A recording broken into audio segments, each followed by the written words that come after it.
क्या आपने कभी सोचा है, एक लोटा पानी, क्या वो किसी की किस्मत बदल सकता है? शायद नहीं, लेकिन अगर उसमें श्रद्धा हो तो बहुत कुछ मुमकिन है। एक छोटा सा गांव था, महीनों से बारिश नहीं हुई थी, खेत सूख चुके थे, तालाबों में दरारें थीं, लोग परेशान थे, भूख से बेहाल। लेकिन उसी गांव में एक बूढ़ी औरत रहती थी। सब उसे दादी कहते थे। रानी लोटे को लेकर नंगे पांव नदी की तरफ निकलती, वो गंगा से एक लोटा जल भरती और पास के छोटे से शिव मंदिर में जाकर वो जल चढ़ा देती। हर दिन बिना रुके, बिना थके लोग उसे देखकर हंसते। दादी, इतने से पानी से भगवान भी प्यासे रह जाएंगे।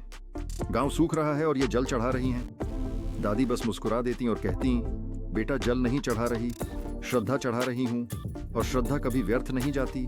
दिन बीतते गए, हफ्ते गुजर गए, लेकिन ना बारिश आई ना कोई बदलाव। लोग अब दादी का मजाक नहीं उड़ाते थे, वो बस चुपचाप देख लेते। पर दादी का नियम नहीं टूटा। हर दिन वही लौटा जल, वही मंदिर, वही प्रार्थना। और फिर एक दिन कुछ बदला। आसमान में बादल घिर आए, बिजली चमकी, तेज हवाएं चलीं और फिर शुरू हुई बरसात। जोरदार बारिश, जैसे सारा आसमान ही बरस पड़ा हो। लोग घरों से बाहर दौड़ पड़े।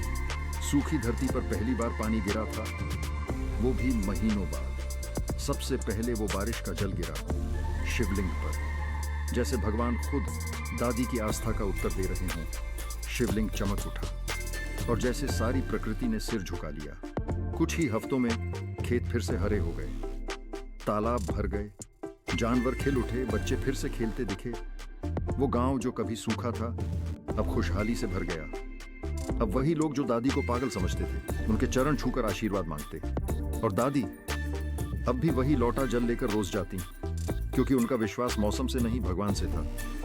एक लोटा जल क्या कर सकता है? अगर उसमें सच्ची श्रद्धा होगी तो वो सूखी धरती को हरियाली दे सकता है और सूनी आत्मा को उम्मीद।